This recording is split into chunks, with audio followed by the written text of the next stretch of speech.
Saya ingin berbagi secara singkat dengan Anda bagaimana cara mengatasi sistem musuh, terutama roh kematian, neraka, dan kuburan. Sebelum saya berbagi dengan Anda bagaimana Anda dapat mendominasi atau mengatasi senjata dan perangkat dari 3 roh jahat kematian, neraka, dan kuburan, saya akan mengungkapkan beberapa penyebab dan gejala kematian. Iblis termasuk roh neraka, kematian, dan kuburan tidak akan pernah bisa menyerang kita sampai mereka memiliki dasar hukum. Adalah tanggung jawab kita sebagai orang percaya Kristen untuk mengetahui penyebab dan tanda-tanda kematian. Mengetahui penyebab dan gejala kematian akan menghindarkan kita dari kematian dini. Saya mengenal beberapa orang Kristen yang telah dibunuh oleh iblis dan pengikutnya. Beberapa orang meninggal sebelum waktunya karena mereka tidak memiliki kunci kebijaksanaan dalam artikel ini. Ingat, kematian ada dalam 3 dimensi. 1. Kita mengalami kematian rohani. 2. Kami memiliki kematian fisik. Dan 3. Kematian abadi. Saya telah menjelaskan tingkat kematian ini dalam buku saya, The Book of Secret Wisdom. Saya akan menjelaskannya secara singkat di sini. Kematian rohani adalah ketika roh seseorang terputus dari Roh Kudus. Kematian fisik adalah ketika roh dan jiwa seseorang secara permanen meninggalkan tubuh. Kematian kekal adalah keadaan terakhir dari orang yang tidak percaya. Beberapa penyebab utama kematian. 1. Dosa, kesalahan, pelanggaran, dan pelanggaran yang disengaja dan konsisten dapat menyebabkan kematian rohani, fisik, dan kekal. Renungkan Roma pukul 6.23. 2. Melanggar hukum Tuhan dan iblis membuka portal bagi roh maut, neraka, dan kuburan untuk menyerang. Renungkan Roma pukul 6.23. 3. Hidup tanpa perlindungan dapat memberdayakan roh kematian, neraka, dan kuburan untuk menyerang. Jika Anda tidak dilahirkan kembali, yaitu Anda belum bertobat dan mengakui Yesus Kristus sebagai Juru Selamat dan Tuhan atas hidup Anda, Anda memberi setan dan antek-anteknya setan, penyihir, pelacur, pezina, kelompok okultisme yang kejam, pemuja setan, untuk memproyeksikan roh kematian, neraka, dan kuburan untuk diserang. 4. Sama-sama kuk dengan orang-orang kafir dapat membuka gerbang bagi roh maut, neraka, dan kuburan untuk menyerang. Renungkan 2 Korintus pukul 6:14-18. 5. Hidup dengan bahan-bahan terkutuk dari iblis dapat membuka portal bagi roh kematian, neraka, dan kuburan untuk menyerang. Renungkan Kisah pukul 19:18-19. 6. Kehidupan tanpa doa dan meditasi kata dapat memberdayakan roh maut, neraka, dan kuburan untuk menyerang. Renungkan Matius 26:41, 1 Petrus 5:8-9. 7. Kehidupan tanpa penutup dapat memberdayakan roh kematian, neraka, dan kuburan untuk menyerang. Jika Anda adalah orang yang tidak percaya atau Anda hidup dalam dosa besar, dan tidak ada yang menjadi perantara bagi Anda, itu akan membuka pintu gerbang bagi roh neraka, kematian, dan kuburan untuk menyerang. Renungkan 1 Petrus 5:8-9, Yohanes pukul 10:10. 8. Hidup dalam kebencian, kedengkian, dan kesombongan dapat memberdayakan roh maut, neraka, dan kuburan untuk menyerang. Renungkan Roma pukul 6:23. Beberapa tanda roh kematian, neraka, dan kuburan mengincar Anda. 1. Dalam mimpi Anda, jika Anda menemukan diri Anda berada di pemakaman, itu adalah pertanda bahwa roh kematian, neraka, dan kuburan telah mengincar Anda. Renungkan Ayub 38:14-18. 2. Dalam mimpi Anda akan selalu melihat diri Anda berbicara dan berjalan dengan orang mati. Renungkan Ayub 38:14-18. 3. Dalam mimpi Anda akan menemukan orang-orang mengenakan pakaian pemakaman di sekitar Anda. Renungkan Ayub 38:14-18. 4. Dalam mimpi Anda menemukan bahwa beberapa orang membawa mayat ke pemakaman. Renungkan Ayub 38:14-18. 5.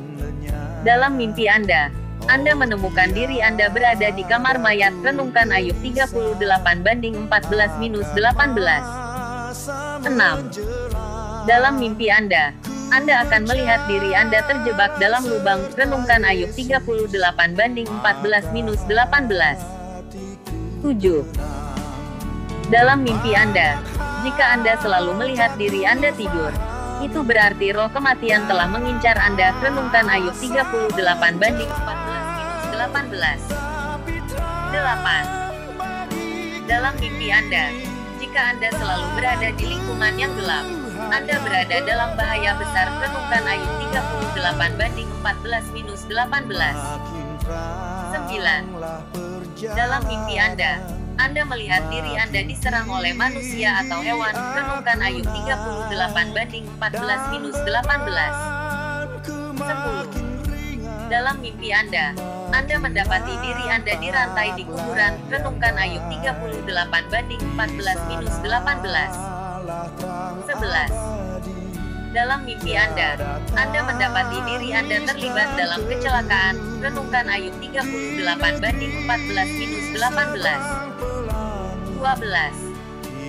Secara fisik, Anda melihat burung-burung gagak selalu berkokok dan berderak pada Anda atau mengikuti Anda. Renungkan 2 Timotius 1:7. 13. Setiap kali Anda akan tidur, Anda selalu mengalami ketakutan. Renungkan 2 Timotius 1:7. Cara mengatasi roh maut, neraka, dan kubur, termasuk iblis dan agennya. 1. Kunci pertama untuk pembebasan adalah pertobatan. Pertobatan berarti Anda mengakui bahwa Anda adalah orang berdosa dan Anda membutuhkan pengampunan. Anda memutuskan untuk berubah dari kebiasaan jahat. Saya ingat saya sedang melahirkan seorang wanita yang kerasukan dengan roh nafsu. Wanita muda yang kerasukan ini terlibat dalam bisnis prostitusi. Saat saya mengantarkan wanita kerasukan ini ke gereja dengan beberapa pelayan Tuhan, iblis dalam wanita itu berkata, "Dia bisa membunuh salah satu menteri yang membantuku melahirkannya." Saya melihat dalam roh bahwa pendeta, yang ditunjuk oleh wanita kerasukan itu, terjerat dalam kolam percabulan. Oleh karena itu, iblis memiliki dasar hukum untuk menyerang menteri Tuhan, membantu saya membebaskan wanita yang kerasukan itu. Ada wanita lain yang saya antar di asrama sekolah di Koforigua. Tidak terjadi bahwa Tuhan akan menggunakan saya untuk membebaskannya karena saya sedang melakukan pekerjaan penggembalaan. Saat saya mengantarnya ke asrama, kamar roh jahat dalam dirinya berkata bahwa saya membuang-buang waktu karena dia telah mengunjungi beberapa pelayan Tuhan yang diurapi tetapi tidak berhasil. Ini berarti iblis memiliki dasar hukum untuk merasuki wanita itu. Sampai wanita itu bertobat dari dosa-dosanya, iblis akan tetap masuk dan menyerangnya bahkan jika Tuhan menggunakan saya untuk membebaskannya. Renungkan Lukas pukul 11:24-26. Begitulah cara roh maut, neraka, dan kuburan menyerang.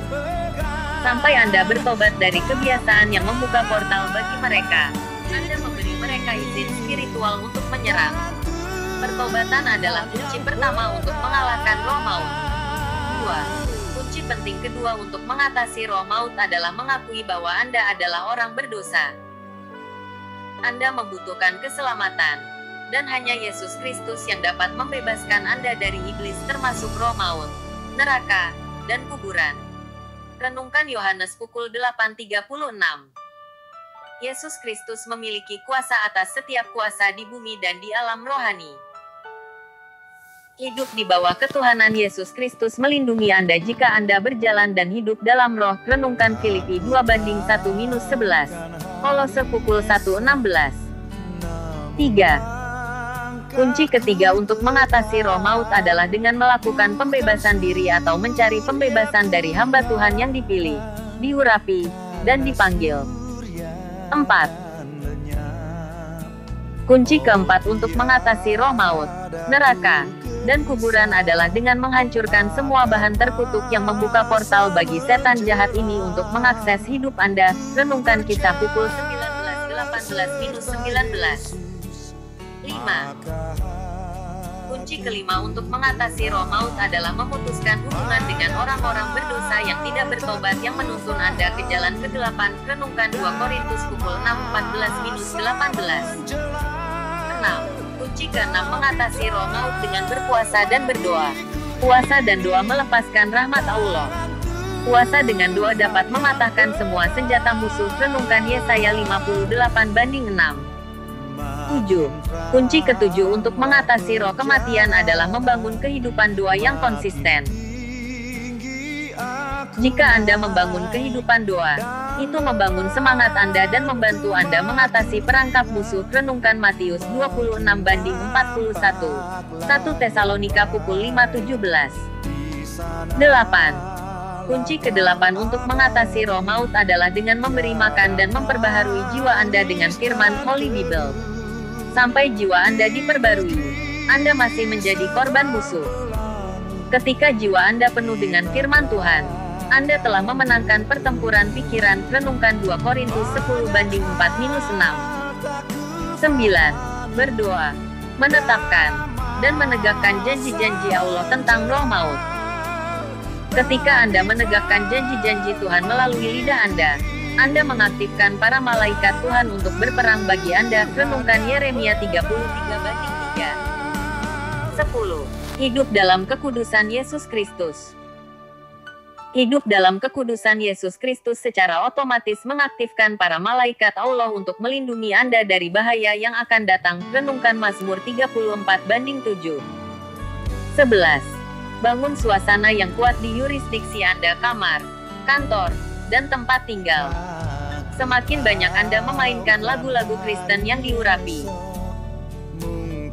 di lingkungan Anda mengisi tempat itu dengan hadirat Tuhan. Renungkan 1 Samuel pukul 16:23. Kisah pukul 16:25-27. Dapatkan buku saya, Cara Menyembah Tuhan dalam Roh dan Kebenaran. 12. Sering-seringlah berdoa dalam bahasa roh. Renungkan 1 Korintus 14:4. Roma pukul 8:26-27. 13. Sebelum Anda tidur, rendamlah diri Anda dan orang-orang terkasih dalam darah Yesus Kristus dengan pernyataan. Renungkan Wahyu pukul 12:11. Beberapa topik doa peluru ilahi, melawan roh maut, neraka, kuburan, dan roh jahat. Nyatakan doa-doa ini karena itu Alkitabiah dan kenabian. Tuhan harus segera melaksanakan firman-Nya. Saya tidak akan mati tetapi hidup untuk menyatakan pekerjaan Tuhan. Renungkan Mazmur 118:17. Tidak ada senjata yang ditempa untuk melawan saya akan berhasil dalam nama Yesus. Renungkan Yesaya 54:17. Biarkan Tuhan bangkit dan biarkan semua musuh tercerai-berai. Renungkan Mazmur 68:1-3. Biarlah nasihat semua musuh mengenai hidup saya dan orang-orang yang saya kasihi berubah menjadi kebodohan. Renungkan 2 Samuel pukul 15:31. Tidak ada panah yang terbang siang dan malam akan menyentuh saya dalam nama Yesus. Renungkan Mazmur 91. Ya Tuhan, bebaskan aku dari belenggu neraka, kematian, dan kubur seperti yang kusebutkan atas nama-Mu. Renungkan Roma pukul 10:13. Biarlah darah Yesus Kristus memohon belas kasihanku. Renungkan Wahyu pukul 12:11. Biarlah darah Yesus Kristus membungkam semua bukti dari si jahat mengenai hidup saya. Renungkan Wahyu pukul 12:11. Kumpulkan dirimu semua orang dan kamu akan hancur berkeping-keping. Ucapkan kata-katamu, dan itu tidak akan bertahan. Karena Tuhan bersama orang-orang yang kukasihi dan aku. Renungkan Yesaya 8:9-10. Ya Tuhan, biarkan bumi, laut, udara, api, bintang, bulan, matahari menentang iblis dan semua agennya dalam hidup saya dalam nama Yesus. Renungkan Ayub 38-12-15.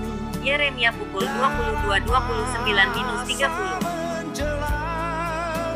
Ya Tuhan, bersainglah dengan mereka yang menentang saya dan menentang mereka menentang saya dalam nama Yesus. Renungkan Yesaya 49-24-26. Ya Tuhan, biarkan mereka yang menginginkan kematianku pergi untukku dalam nama Yesus.